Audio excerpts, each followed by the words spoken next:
하나님의 은혜가 여러분들 가운데 함께 하시기를 주님의 이름으로 축복합니다.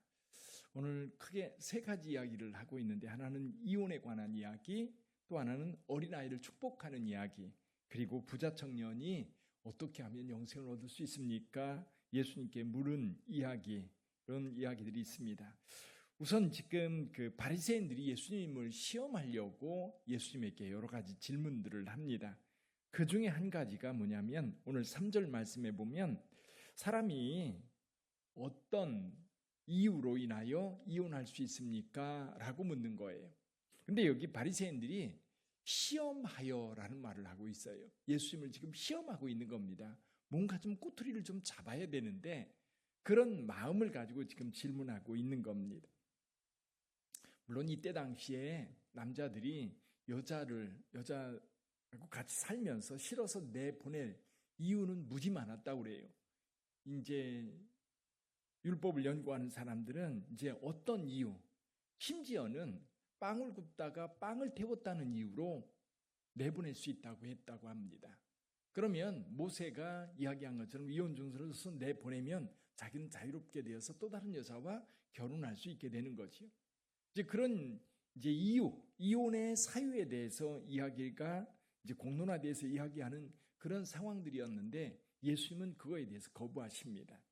예수님은 분명히 이렇게 말씀하십니다. 하나님께서 남자와 여자를 만드시고, 남자와 여자. 그럼 오늘 우리 사회에 이 문제가 굉장히 심각한 문제입니다. 분명히 하나님께서는 남자와 여자를 만드셨어요. 근데 남자는 남자고 여자는 여자면 됩니다. 그렇죠? 그런데 남자이면서, 요즘에는 심지어 남자이면서 나 여자야 라고 생각하면 여자라는 거예요. 그래서 이게 최소한 1년에 한 번씩 바꿀 수 있다는 겁니다. 그래서 내가 남자인데 내가 여자라고 생각하고 여자 화장실 들어가도 이제 벌할 수 없고, 또 그거에 대해서 제재할 수 없는, 지금 실제로 유럽에서나 미국에서는 이런 일들이 벌어지고 있고, 우리나라에서도 공동 화장실이 지금 만들어져서 사용하고 있습니다. 여러분, 하나님께서 남자와 여자를 만드신 거는 분명해요. 남자이면서도 여성성이 강한 사람이 있고, 여자이면서도 남성성이 강한 사람이 있습니다. 그러나 그렇다고 해서 남자와 여자라고 하는 이 본질적인 문제가 바뀌는 건 아니거든요. 근데 하나님께서 남자와 여자를 창조하시고 부모를 떠나 둘 한 몸 되어 부부가 되는 겁니다. 부모를 떠나서 여러분 두 사람이 한 몸 되어 부부가 만들어지게 되는데, 이건 하나님이 짝지어 주신 것이다. 하나님이 짝지어 주신 것이다. 그래서 하나님이 짝지어 주셨을 때 그걸 나누지 못한다라고 말씀하십니다. 근데 바리새인이 이렇게 얘기를 해요. 그러면 어찌하여 모세는 이혼 증서를 주어서 버리라 명하였나이까? 지금 예수님께서 하신 말씀 잘 들어보세요. 율법은 그렇게 말씀하고 있습니다. 그런데 본래 하나님은 그런 의도로 말씀하시지 않았어요. 하나님은 두 사람, 남자와 여자를 창조하시고 두 사람이 이제 부부가 되어 한 몸이 될 때에 완전한 가정이 이루어지게 되고, 여기에서 자녀를 낳고 여기에서 생명이 주님 오시는 그날까지 이어져 갈 수 있는 겁니다. 그런데 율법은 인간의 악함 때문에 최소한의 어떤 그 경계선을 정해놓는 거예요. 여러분, 최소한의 경계선인 겁니다. 법을 잘 지킨다고 좋은 사람 아닌 겁니다. 여러분, 겉으로 행동만 법 테두리 안에 있으면 되는 거예요. 법 테두리 안에 있으면서 정말 못된 사람, 악한 사람 얼마나 많습니까? 법이라고 하는 거는 인간 행동의 최소한의 규정이지, 그것조차도 지키지 않는다면 진짜 나쁜 사람들인 거고요. 그래서 저와 여러분들은 하나님께서 만드신 본질, 원칙, 그거 가지고 살아가면 너무 편안하고 너무 행복한 거예요. 우리 헌법 잘 모릅니다. 민법, 상법 그런 거 잘 모릅니다. 그래도 다 잘 살아요. 왜냐하면 본성을 따라가면 돼요. 특히 우리 하나님께서 우리에게 주신 그 하나님의 형상이 있어요. 그 선한 형상을 따라가면 됩니다. 근데 이제 우리가 이제 사탄에 매여서 타락해서 살아가다 보니까 이 악함, 최소한의 그 악함에 그래도 선은 좀 만들어내야 돼. 이게 법이거든요. 현대 사회일수록 법이 너무너무 많고 정말 여기에 걸면 이 법으로 저기에 걸면 저 법으로 요즘에 정치권에서 야당 여당 또는 그 보수당 진보당 가만히 보면 이 법을 자기 기준에서 상대방을 보는 거예요. 그게 너무 눈에 보이는 거예요. 이게 똑같은 법인데 이쪽에서 보면 이건 선한 법이고 이쪽에서 보면 악한 법이고, 근데 똑같은 법이면 이제 그 정권이 바뀌어버리면 또 전혀 다른 입장에서 서로를 바라보는 그런 모습을 보면서 야, 법이라고 하는 게 결코 선일 수 없다. 결코 우리 하나님께서 우리에게 만들어 주신 그 본질적인 것, 그래서 신앙이 믿음이 우리에게 중요한 거고 하나님의 말씀이 중요한 겁니다.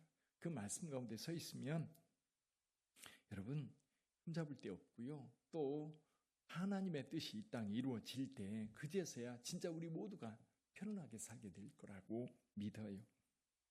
근데 여기 부자 청년 이야기가 나옵니다. 부자 청년은 이제 그 영생에 관심이 많습니다. 어떻게 하면 영생을 얻을까 수고를 많이 했고 그리고 말씀 따라 열심히 살았습니다. 영생을 얻고자 하는 그 마음은 굉장히 선한 마음이고요.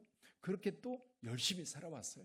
그럼 여기 이 부자 청년만큼 여러분 영생을 얻으려고 노력하고 있고 실제로 자기 삶 속에서 영생을 얻으려고 수고하는 그 모습이 좀 굉장히 뭐라 그럴까요? 기특하고 애틋하기도 합니다.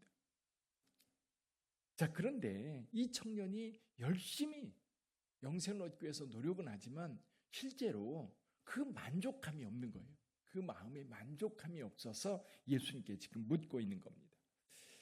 저는 이 말씀을 생각할 때마다 그런 생각이 들어요. 이 청년은 예수님께 와서 내가 어떻게 하면 영생을 얻을 수 있습니까? 라고 말할 때 예수님은 율법을 지켜라. 어떤 거를 지켜야 됩니까? 여기 십계명 이야기하고 있어요. 제가 이거 다 지켰습니다. 라고 할 때에 예수님께서 이렇게 대답해 주기를 원했을 거예요. 그래, 너 참 잘한다. 넌 이미 영생을 얻었다. 그 말 듣고 싶었던 것 같아요. 그렇죠? 정말 잘했다. 정말 수고했다. 너만큼 그렇게 열심히 살아가는 사람, 너만큼 그렇게 영적으로 살아가는 사람 없다. 너는 충분히 영생을 얻을 수 있다라고 그런 얘기를 듣고 싶었을 거예요.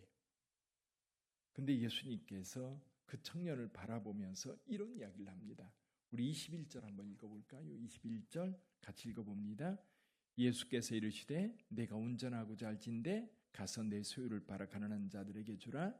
그리하면 하늘에서 보화가 내게 있으리라. 그리고 와서 나를 따르라 하시니. 아멘. 부자 청년입니다. 자, 돈이 많았어요. 여러분 오늘날도요, 돈이 많다라고 하는 거는 그냥 선하게 살고 노력하지 않는데도 돈이 많다? 그럴 수는 없습니다.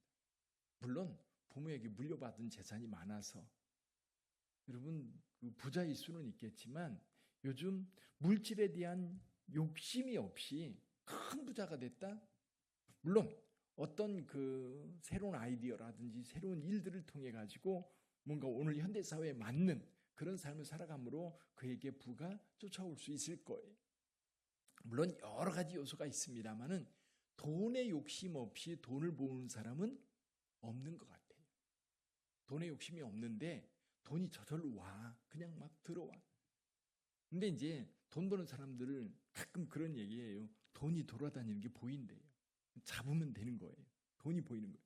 돈이 보인다는 얘기는 뭡니까? 그만큼 어떤 물질에 대한 욕심도 있고 그 흐름을 잘 아니까 오늘 현대사회에서 부자가 될 수 있는 것 같아요.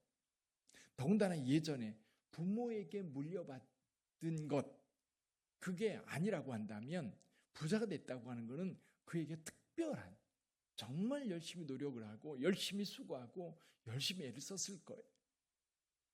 또 부모로부터 물려받았어도요, 여러분 그걸 관리 못하면 아무것도 남지 않아요. 어느 가수 이야기를 들었어요. 할아버지 때 무지 부자였던 거예요. 그러니까 한남동에서 수영장이 있는 집에서 살았대요. 어렸을 때. 여러분 우리나라 지금도요, 수영장이 있는 집 흔치 않습니다. 근데 그 옛날에 수영장이 있는 집에 살았대요. 근데 아버지가 돈에 별 관심이 없는 거예요. 결국 아버지 때 다 사라져버리고 아무것도 남지 못해서 거리에 나앉는 그런 경우를 이야기하더라고요. 이게 여러분, 내가 가지고 있는 것도요, 관리를 잘못하면 다 사라져버려요. 이게 돈인 것 같아요. 재물인 것 같아요.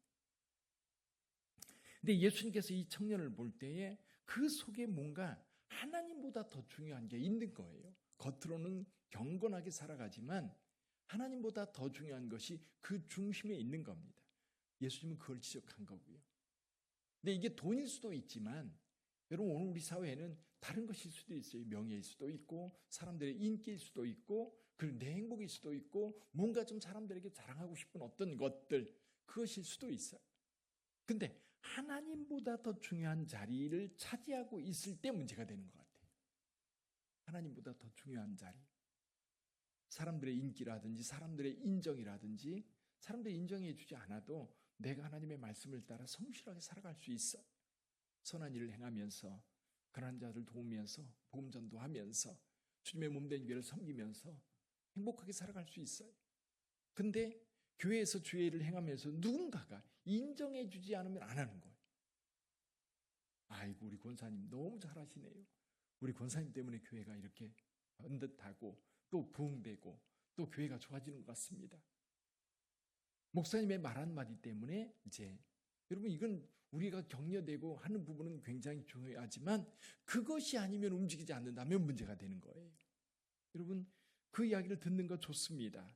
서로 칭찬하고 인정하는 거 좋습니다. 근데 그게 아니면 주의 일을 따르지도 않고 주의 말씀에 순종하지 않는다고 한다면 뭔가가 하나님보다 더 중요한 게 그 속에 있는 거죠. 여러분, 여기 부자는 오늘 우리 식으로 생각해보면 그런 것 같아요. 중심에 하나님보다 더 중요한 것이 그 자리에 있어서 하나님께 가까이 나가려고 겉으로는 열심히 해서 사람들을 보기에는 겉으로 영적인 것처럼 보이는데 속은 하나님이 아닌 거예요. 다른 게 자리 잡고 있는 거예요. 예수님 그걸 콕 집은 겁니다.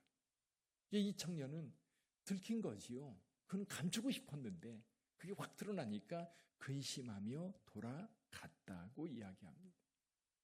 그러면서 예수님께서 돌아가는 그 부자 청년 뒷모습을 보면서 혼잣말처럼 그렇게 말하는 겁니다. 부자가 천국에 들어가기가 얼마나 어려운지 낙타가 바늘기로 들어가는 것이 더 쉽다. 그 말씀은 제자들이 깜짝 놀라서 말씀합니다. 왜냐하면 그럼 누가 구원받을 수 있습니까? 여기 누가 구원받을 수 있습니까? 라고 하는 이 질문은 그런 거예요. 그때 당시 하나님의 복을 받은, 하나님께 축복받은 자들은 몇 가지가 있습니다. 자녀들이 많고 경제적으로 넉넉하고 건강하고 오래 살고 이런 것들이 다 하나님께서 복 주셔서 은혜 주셔서 누리는 거라고 생각을 했었습니다. 하나님께서 복 주셔서 재물을 많이 가지고 넉넉하게 살아가는 것은 하나님의 복의 하나의 증거라고 한다면, 그러면 부자가 천국에 못 들어간다면 이 부자는, 이 돈은 하나님이 주신 게 아니라는 거잖아요. 하나님이 주셨다고 한다면 그건 하나님께로부터 많은 것을 받은 자가 천국에 못 간다? 앞뒤가 안 맞는 이야기인 거예요. 물론 예수님께서 이렇게 말씀하십니다. 사람으로는 할 수 없지만 하나님은 다 하실 수 있다라고 이야기를 합니다. 그러면서 주님을 위하여 버린 자들, 중요하게 여겼던 것들을 주님을 위하여 버리고 주님을 따랐던 제자들이 이렇게 묻습니다. 베드로가 대답하여 이르되 보소서 우리가 모든 것을 버리고 주를 따라 싸운데 그런즉 우리가 무엇을 얻으리까? 우리는 아무것도 없습니다. 우리가 얻을 수 있는 게 뭡니까? 그때 예수님께서 하늘 영광 보좌 앞에 앉을 때에 너희도 12보좌에 앉아 이스라엘을 다스릴 거다 말씀하고 있습니다. 어쩌면 이 땅에서는 아무것도 가진 것 없는 것처럼 보일지 모르지만 저 천국에서 부유한 자가 진짜 부자라고 예수께서 말씀하고 있는 겁니다. 그래서 이 부자 청년에게도 이 땅에서 많이 가지고 있으려고 하지 말고 하늘나라에 내 보화를 쌓아두라고 말씀하고 있는 거예요. 저 하늘에. 그래서 오늘 우리가 어떻게 행하느냐에 따라서 이것이 하늘의 보화로 쌓여지는 것이요. 그래서 베드로는, 사도 바울은 그런 얘기합니다. 이 땅에 살았던 삶의 결과물이 우리가 신령한 불을 통과할 때에 그 우리의 공력이 그대로 나타날 거라는 거예요.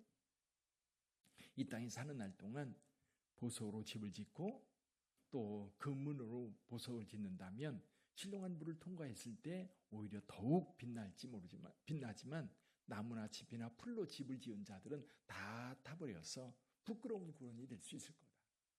그래서 저와 여러분들이 이 땅에 살면서 진짜 하나님의 나라를 위해서 우리가 무엇을 할 것인가를 고민하며 살아야 될 줄 믿습니다.